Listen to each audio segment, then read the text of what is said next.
icy winds of the north, once sung in the ballads of the ancient Viking poets, were now a distant memory. True war, the fury of the gods and the freedom that pulsed in the blood of the Norse, had been replaced by chains, hot sand, and an arena made of clay and screams. The prison where the warriors of the chains fought was crueler than any sword of the enemy.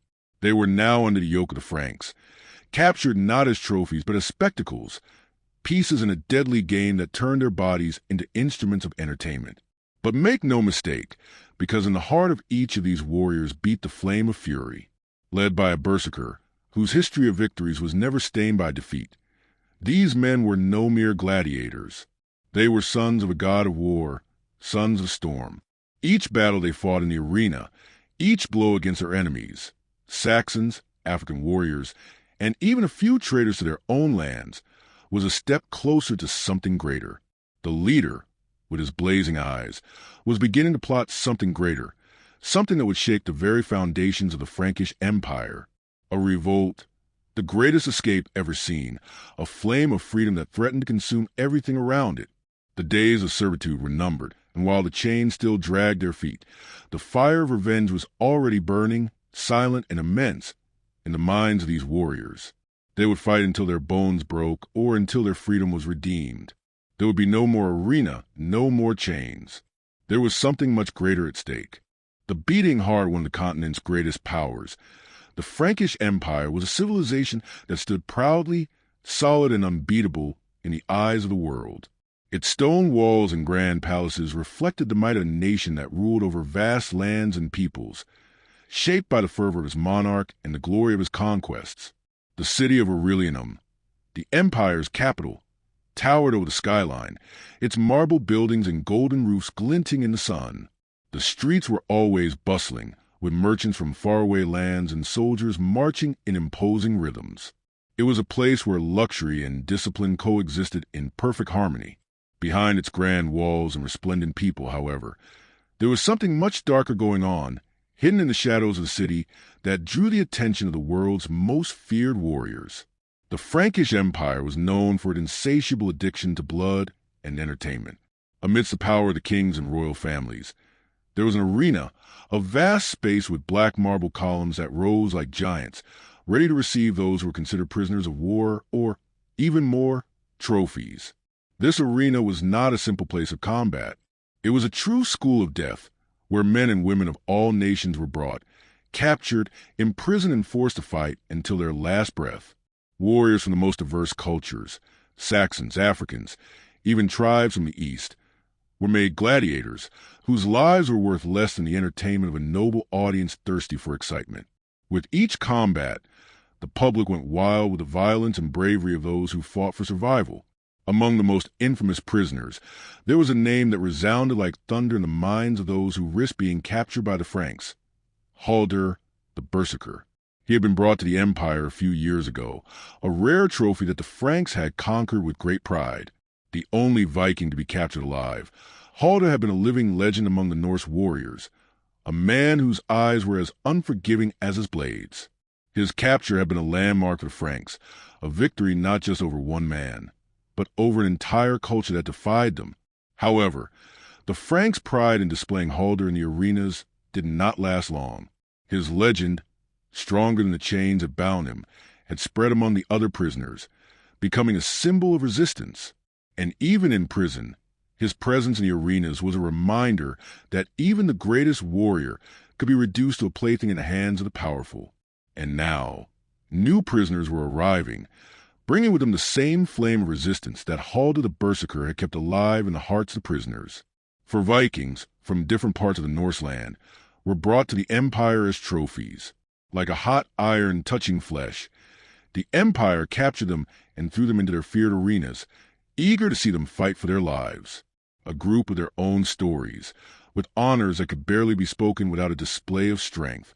But the most interesting thing about this new group was the presence of a young warrior, fresh from one of the coldest lands of Vinland, with a look that overflowed with the ancestral fury of his ancestors. His capture had not been worthy of great attention in the king's court, but the eyes of the arena commander, that cunning and cruel man, soon noticed something different about this group. They were not like the other prisoners. Their posture was more haughty, more silent, more dangerous. Each of the 4 Vikings, although distinct in appearance and skills, carried something in their hearts that made them more than simple fighters. And those who were accustomed to seeing the quick and bloody victories of slaves fighting without hope of survival would soon realize that something much greater was approaching in the depths of the Aurelianum arena. The prisoners were taken to their dark cells, where the walls seemed to be more than just stone. They were like invisible shackles that tried to break their souls. They knew that the only way to survive was to fight, but in their eyes, more than just a desire to survive burned. They carried the memory of the ancients, of the Vikings who never bowed. And so, with their capture, the legend of the chained warriors began to be written. But, contrary to what the Frankish Empire believed, those Vikings would not be just more pieces in the arena. They would be the artisans of a silent revolution, a revolution whose first steps were already being taken, in the shadows of the empire that believed it had everything under control. Halder was born in a small Viking village, where the bitter cold of the mountains seemed to be part of the soul of the people who lived there. From a young age, he was an imposing man, with extraordinary strength and a determination that bordered on obsession. His name, which in Old Norse meant descendant of the rock, reflected his nature: firm, unbeatable, impossible to bend. He grew up in the shadows of the great mountains, where the winds cut to the skin and the snow stood like walls against the entrance of anyone who was not strong enough to survive in this hostile environment. Halder's father, a legendary Viking warrior, trained him from an early age in the arts of war, started with the handling of axes and spears, and eventually with a heavy sword that would become his trademark. It is said that the day Halder became a true Berserker, he went into the forest alone, defying the elements, and returned with the head of a bear that he'd killed with his own hands. Not only did he establish himself as an unbeatable man at that moment, but he came to be seen as a symbol of Norse fury. He, who knew no defeat, was known among the Vikings as the Fury of the North, a warrior capable of entering a battle trance in which his strength multiplied and his senses sharpened to supernatural limits. In battle, he seemed to be a living storm, cutting through enemy ranks with ferocity that no one dared challenge. Wherever he went, villages and clans bowed to his name. He fought in some of the greatest Norse battles in history, facing the English Empire, the Saxons, and even Slavic invaders. In Halder's hands, the sword was an extension of his own soul, and each blow seemed to be driven by an ancient spirit, a spirit of vengeance and glory. But behind his fury there was also a strategic and calculating mind. He knew when to attack, when to retreat, and his understanding of war was profound. The gods seemed to be on his side, and he held his head high and his chest firm, believing that victory was inevitable. When the Frankish Empire began its incursions into the Norse lands, many thought it would be just another failed attempt to invade the frozen north. However, the Franks were different, and their military strength, coupled with vast empire, threatened even the most daring Vikings. Halder and his clan stood in the way of these invaders, and as always, he prepared for battle. But at a crucial moment, when he and his warriors were on a mission to sack a coastal village in Brittany, the Franks launched an offensive that took the Vikings by surprise. They used ambush tactics, attacking at night, just as sleep was about to overtake the fighters. Halder was captured during a fierce skirmish, in which the soldiers of the Frankish Empire were prepared to capture and imprison the most valuable warriors. He was attacked and cut down by an overwhelming number of soldiers, and his axes were torn from his hands as he fought against a tide of iron and steel. Even in his capture, Halder fought until his strength was exhausted, but the numbers of the enemy and the treachery of the shadows gave him no chance. He was imprisoned, and news of his capture spread like wildfire in winter. The Frankish Empire, as a trophy, displayed Halder in the arena of Aurelianum, a symbol of the power of their victory. Igor, on the other hand, had a different story. Born on the western coast of Vinland, a territory far from the Viking homelands, Igor grew up in an environment that was as unforgiving as the land around him. His parents, members of a small Viking tribe, were known for their seafaring skills and their prowess in hunting and fishing, but Igor always felt he had something more to prove. While other boys his age devoted themselves to hunting and learning the ways of weapons, Igor wanted something greater. He dreamed of being a great warrior, a man whose name would be spoken among the clans as that a hero. From an early age, Igor stood out for his agility and intelligence. While he was not as strong as the sons of other seasoned warriors, he made up for it in speed and skill. His sword, small but sharp as lightning, was his tool of choice, but Igor was also an excellent strategist. He knew that war was not just about brute strength, but also about cunning and skill on the battlefield. As he grew older, he began to be noticed by leaders of other clans, who saw in Igor not only a promising warrior, but also a man of vision, someone who could lead his tribe to victory. By the age of 18, Igor was already one of the most formidable warriors in his clan, participating in battles with the greatest Norse leaders. His skill with the sword made him known throughout Vinland, and his name soon became the talk of the town among traders and sailors. But despite his skill, Igor did not know what the future held for him. He felt that something was missing in his life, a great adventure that would take him from the icy waters of Vinland to the battlefields of the world. His dreams were bigger than any coast or village. Igor wanted to be a hero who would cross the seas and leave his mark on distant lands. And so it was that he ended up being captured on one of his exploration voyages. During a raid into the Frankish Empire, Igor and his companions were ambushed by a massive military force. While the other warriors tried to resist, Igor realized that there was no chance of victory. Without Halder's experience and outnumbered, he was captured, mercilessly taken to Aurelianum. However, his courage in the face of adversity and the prowess he displayed during combat did not go unnoticed. He was, like so many before him, thrown into the depths of the arena, where his story would be rewritten not as a Viking from Vinland, but as a gladiator forced to fight for his life on a very different battlefield. The capture of Halder and Igor, though different in circumstances, was a landmark in the history of the Frankish Empire. Halder the Berserker, the only Viking ever captured, was considered a prestigious victory for the Franks. His presence in the arena was a testament to the empire's supremacy, a spectacle of power that fed the egos of the nobles and the greed of the warlords. On the other hand, Igor, the promising young Viking from Vinland, was a captive who served as a promise that even the most skilled could fall into the clutches of the Franks. Together, however, the two represented more than simple trophies of war. They were symbols of resistance that, even under chains and in the heat of the arena, would never die. The sun never set completely over the arena of Aurelianum, in the heart of the Frankish city. The heat of battle and the shouts of the crowd mingled with the smoke rising from the furnaces and the smell of fresh blood staining the ground. The stones of the arena, stained by the sweat and fear of the prisoners, bore witness to brutal and bloody combat. The prison was a dull and lifeless building, a maze of dark cells and damp corridors, where prisoners were kept like mere objects, awaiting their fate. Halder the Berserker had been thrown into the arena after his capture, but unlike the others, he quickly became a living legend. In the early combats, his power was like an uncontainable fury that swept away all who opposed him. With an axe in hand, he was a storm, a colossus who dismantled any opponent with brutal precision. He showed no mercy, but neither did he indulge in vanity. Halder knew that survival in the arena was not just about strength, but about strategy. He was a warrior who had crossed seas and faced powerful enemies.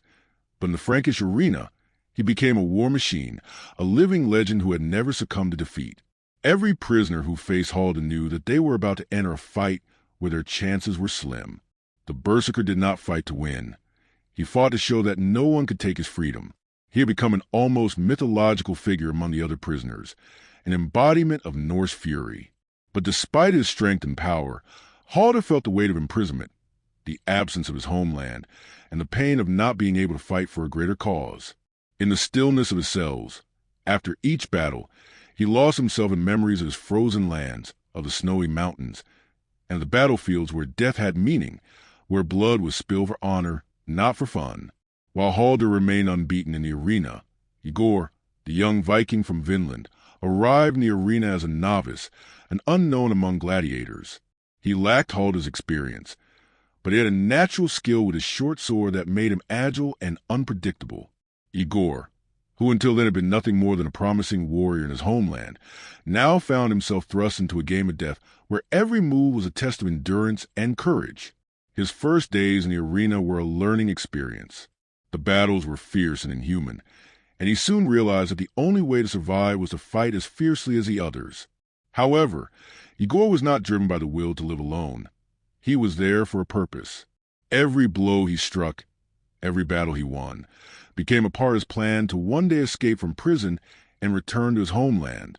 The arena was more than a battlefield. It was a stage where gladiators, forced to fight for their survival, were transformed into pawns in a cruel game. In the dark corridors of the prison, Igor observed the other prisoners carefully. Each of them had a story. Each had a reason for being there. Some were there for political reasons, others for revenge, but they all shared the same condition. They were mere toys in the hands of the Francos. However, Igor did not give in to despair. In his eyes, there was a gleam of determination, a flame that would not go out as long as he had the strength to fight. He knew that, in order to be free, he would need to become more than just a gladiator. He would need to be a threat, a force that could not be ignored. The first meeting between Halder and Igor took place on an unusual day of combat. The streets of the arena were crowded with eager crowds, as usual, but there was something different in the air that day. The Francos had decided to test the prisoners' endurance in a series of more intense battles, where warriors like Halder and Igor would be pitted against the fiercest mercenaries from around the world. When Igor first entered the arena, his eyes were drawn to Halder, the invincible champion, who stood on the other side. But despite Halder's fame, Igor felt no fear. He felt an urge, perhaps the same urge the Berserker had felt in his youth, to defy fate. He knew that to make history, he would have to face the greatest, and Halder was the greatest. The two warriors watched each other from a distance, without exchanging words, but there was a tension in the air, a tacit understanding that destiny would bring them together somehow. Halder, from his experience, knew that the young man was not like the other prisoners. He did not possess the raw instinct that Halder had, but there was something more to him. Igor had a fire in his eyes, one that seemed burned by years of fighting and resistance. Throughout that battle, the two never met directly, but their gazes met during moments of pause, and Halder observed Igor's cunning. He knew that this young man was not a simple novice. He was more than that. He was a potential adversary. After the fight, Halder retired to his cell, where exhaustion added to loneliness. But something told him that Igor's presence in the arena was not a coincidence. He was the seed of something new, something that perhaps had the power to change the course of things. Halder didn't know it yet, but the young Viking who had just been captured would become an important key to his escape. Both were doomed to fight, but in those moments of silence, something greater was beginning to be born. The first contact between the two warriors was just beginning, and the arena, that place of death and despair, would be the terrain where the winds of destiny would intertwine. The days in prison were long and unforgiving, and contrary to what the Francos had hoped, the time spent in those dark cells did not have the effect they desired. Instead of breaking the prisoner's spirit, time only forged something deeper, something the Francos could not control. In the silence of the cells, where the screams of the arena still echoed in the corridors, Igor and Halder began to observe each other more often. They were no longer strangers to each other. As the weeks passed, the glances that had previously met, distant and wary, were now accompanied by a nod, a brief exchange of words, until the distance between the two warriors gradually closed. Igor, with his natural cunning, was the first to make the move. He had known from the beginning that Halder was not just a legend in the arenas. Halder had something more, something the other prisoners did not have, a presence, an uncompromising strength that came from his experience and leadership. That day, as they sat in the same cell, Igor ventured a conversation. "Have you thought of anything beyond that?" he asked, his voice low, almost as if he feared that the prison would hear them. Halder, who had always been cautious, looked at the young man without expressing emotion, but when he heard the question, something changed in his eyes. He knew what Igor meant, and for a brief moment, he felt a flame of hope grow within him. Escape? Everyone here has that idea. Halder replied in a deep voice. But it's harder than it seems. It's not just the chains and bars that hold us back. There are eyes everywhere, and no one leaves here without paying a very high price. Halder then paused, as if he were assessing Igor, measuring his intentions. The young Viking, with the courage that defined him, did not hesitate. But what if we can turn the tide? If we gather those who are here, those who have the courage to fight, We can come out together in strength as one army. He knew that convincing Halder would not be easy, but he felt that this was the moment when the right words needed to be spoken. Halder looked at him, considering his words. He was not a man given to trust, much less to trusting immature young men. But there was something in the way Igor spoke, a fierce determination that reminded him of his own youth. He knew what it was like to be a warrior trapped, the desire to fight for freedom. Do you really think it's possible? Halder asked with a skeptical look. Igor, without hesitation, answered, I know it is possible. You have the strength, and I have the strategy. Together, we can do it. The confidence in Igor's words was enough for Halder to begin to see a possibility that had previously seemed impossible. The following days passed in tense silence, full of hidden intentions. Igor and Halder met more often, in the gaps between battles, in moments of rest, when the guard's vigilance was less lax. They began to share details of their stories, their distant lands and their battles. Halder spoke of his victories on the battlefield, of the pain of being captured and how he, a berserker, had never imagined being imprisoned. Igor, in turn, spoke of his youth in Vinland, of how freedom was the essence of his life, and how the idea of being submissive to any empire was an affront to everything he believed in. The trust between them was built little by little, brick by brick. Halder, despite his experience and toughness, began to see in Igor an ally. Igor, in turn, saw in Halder not only the unbeatable warrior, but the leader who could lead them to victory. They began to make plans, discussing in whispers during the night. It would not be easy, they knew that. The arena was filled with other prisoners, each with his or her own reasons for being there. But there was something deeper in Halder's gaze and the gleam in Igor's eyes. They knew that together they could defy the chains that bound them. The plan began to take shape, in small steps at first. They began to observe the other prisoners, looking for those who had courage and would not conform to their fate. There were other Vikings in the prison, warriors who had been captured in other raids, and also men from other lands, with the same burning desire for freedom. Over time, Igor and Halder began to form a secret network among these prisoners. They met at night, when the darkness of the prison grew denser, and exchanged discreet signals. With each meeting, more warriors joined the plan. With each passing day, the tension grew. The prison was filled with whispers, hushed voices, secret plans and promises of revenge.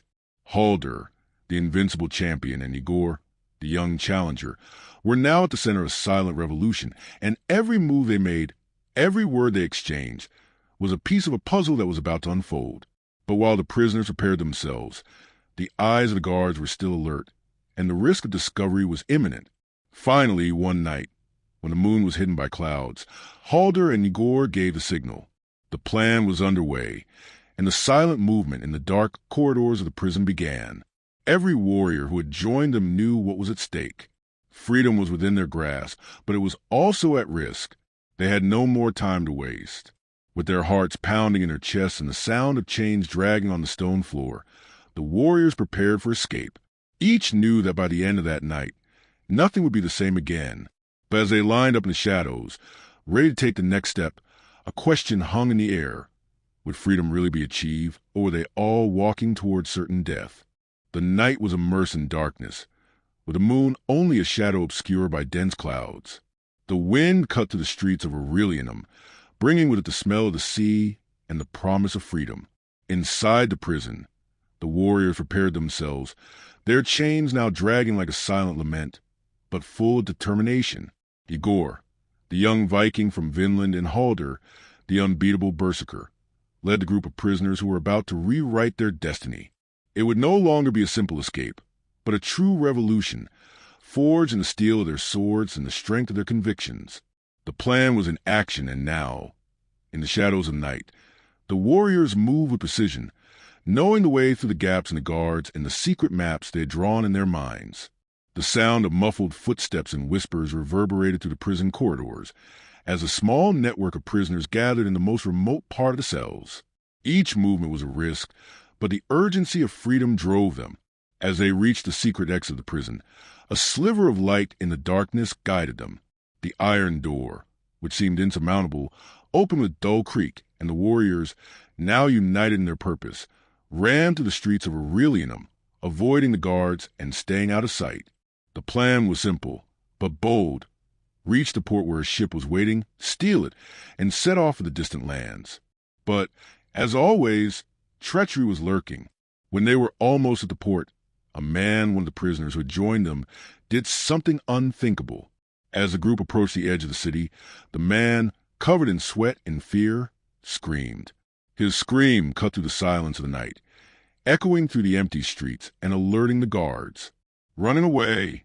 Running away! They're running away! The sharp sound of his voice made Igor's heart stop for a second.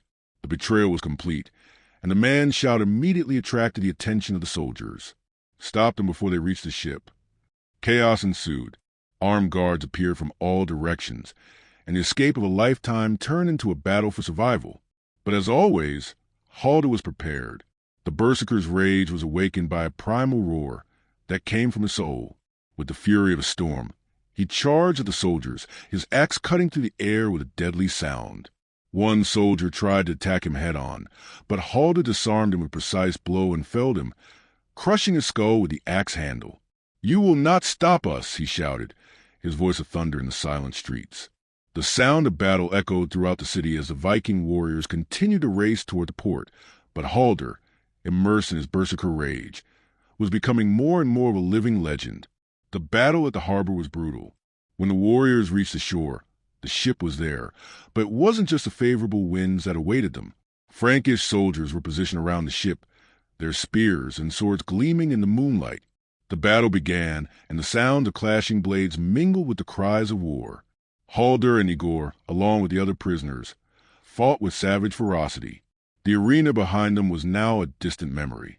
Here, in the harbor, in the midst of the fight, they stood for freedom, for their future, for their honor.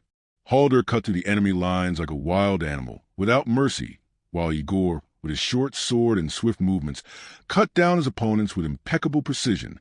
But the fight was dragging on, and the warriors were already feeling the weight of fatigue. The number of Frankish soldiers seemed endless, and the Vikings' forces were dwindling. Then, with a cry that made the air vibrate, Halder turned to his warriors. "Go! Escape to the ship. I will stay." Halder's gaze was dark but firm.